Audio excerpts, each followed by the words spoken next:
आज हम लोग जनरल डिसिप्लिन के बारे में पढ़ेंगे।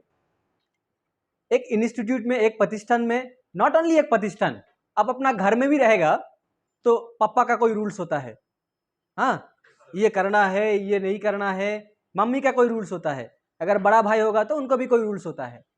तो ऐसा हर जगह पे कोई ना कोई रूल्स लेके चलना पड़ता है। क्यों? रूल्स का क्यों जरूरत है?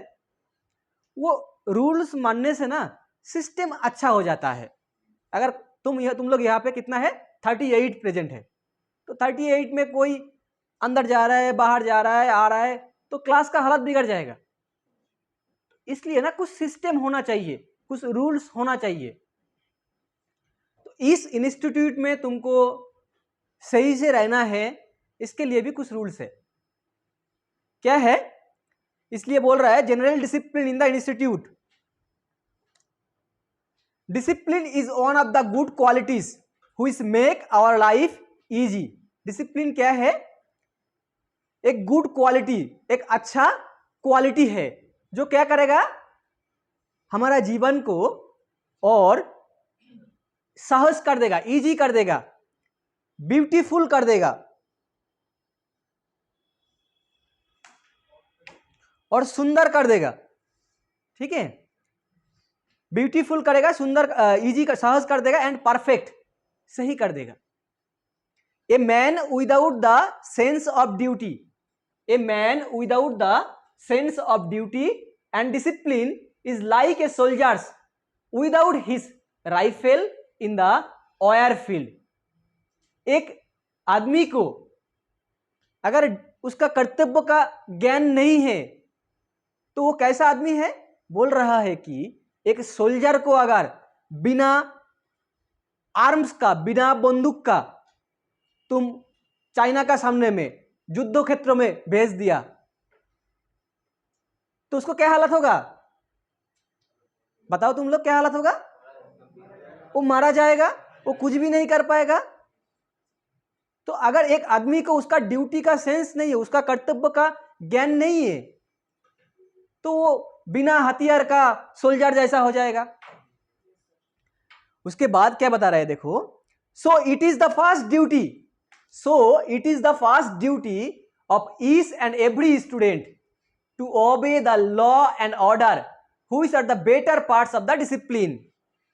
तो हम सभी स्टूडेंट को, तुम सभी स्टूडेंट को वो डिसिप्लिन मान के चलना है। अगर डिसिप्लिन मानेगा तभी एक अच्छा एटमॉस्फेयर हम लोग क्रिएट कर पाएंगे। तो करेंगे हम लोग सब डिसिप्लिन। डिसिप्लिन में क्या है? सबसे फास्ट बता रहा है, देखो, the first quality which is essential for each student. जो फर्स्ट क्वालिटी है प्रत्येक स्टूडेंट के लिए बहुत जरूरी है, क्या है वो? Is that he should enter and depart the class. वो क्लास से जाएगा, आएगा, in the time and if necessary he should B permission of the class teacher. अगर जरूरत है तुमको बाहर जाने के लिए, आने के लिए, तो क्लास टीचर का जो है उनसे परमिशन लेना है। समझ में आया सबको?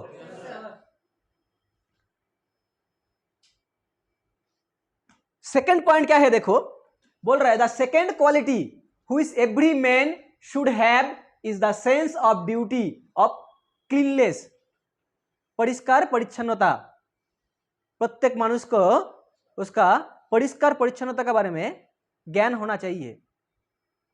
दे every civilized and which man should have to keep the clothes clear. प्रत्येक मनुष्य जो जहां पर भी काम करता है उनको अपना क्लीननेस के बारे में ध्यान रहना चाहिए। प्रत्येक मनुष्य को, जो स्टूडेंट है, जो वर्कर है, जो घर पे काम करता है, सबको होना चाहिए। अगर क्लीननेस नहीं रहेगा तो क्या प्रॉब्लम होगा? बीमारी फैलता है। उसके बाद क्या बता रहा है, देखो, बोल रहा है but a man in the factory और workshop should be alert a more about his dress.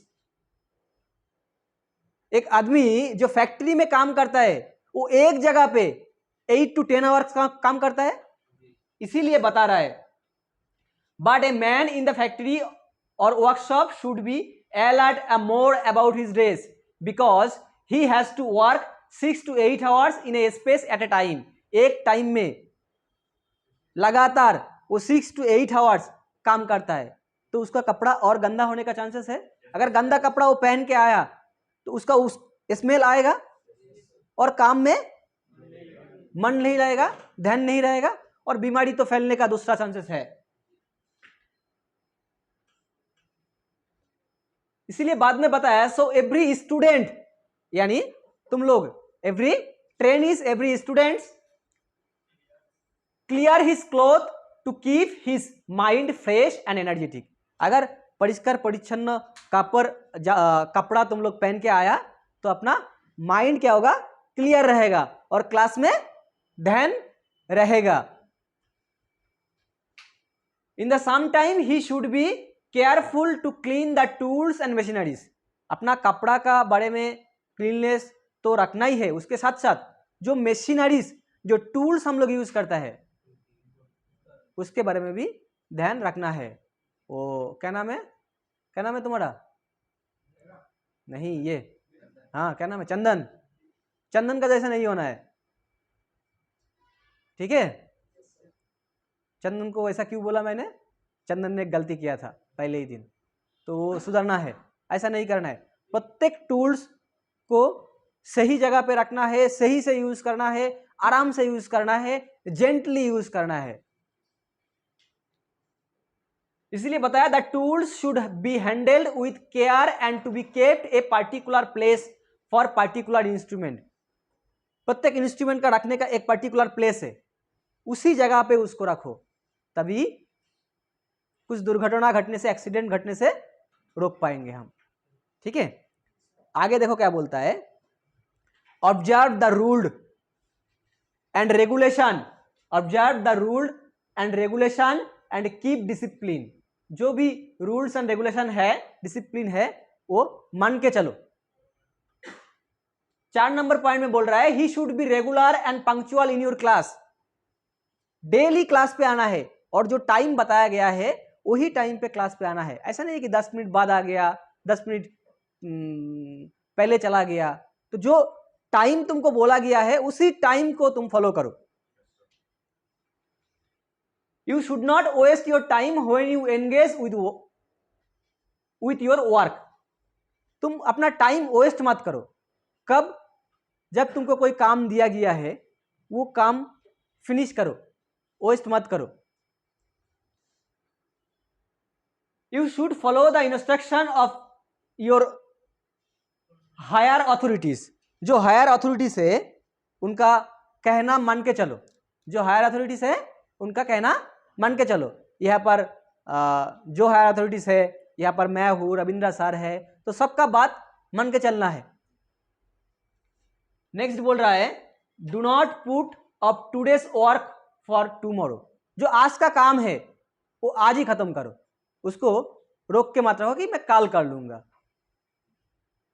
फिर कल दूसरा काम मिलेगा ना तो लेट हो जाएगा ना। इसलिए आज जो काम दिया गया है वो काम को आज ही खत्म करो।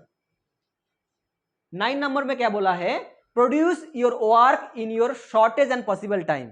जो काम दिया गया है कोशिश करो उसको कम समय में खत्म करने का। 10 नंबर पॉइंट पे क्या बोला है, you should be careful about your tools and work.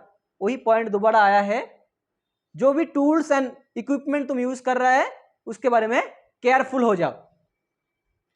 If you do any mistake, अगर कोई भी मिस्टेक तुम किया है यहां पर, और spoil any work, report it your departmental incharge immediately.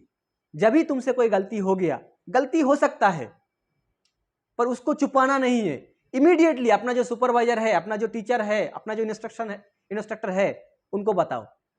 गलती छुपाने से क्या होता है, एक गलती छुपाया दूसरा गलती आ जाएगा।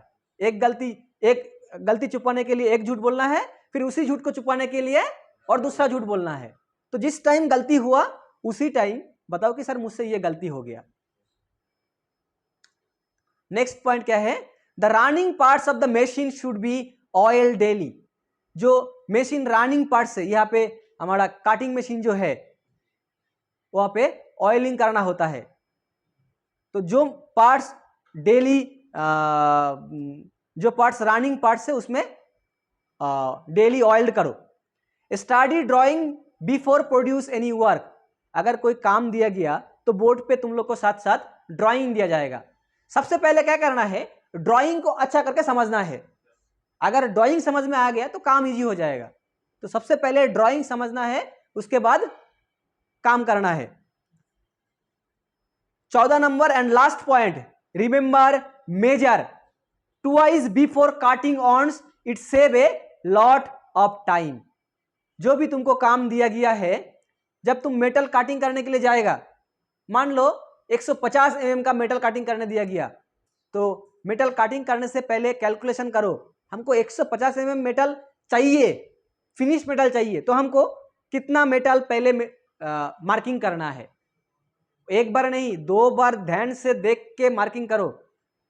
पहले फुल कॉन्फिडेंस से उसको मेजर कर लो, देख लो, उसके बाद जाके काटिंग करो। क्लियर सबका?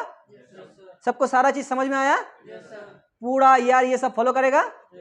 पूरा ईयर है, पूरा जिंदगी? Okay, very good, thank you class, नमस्कार।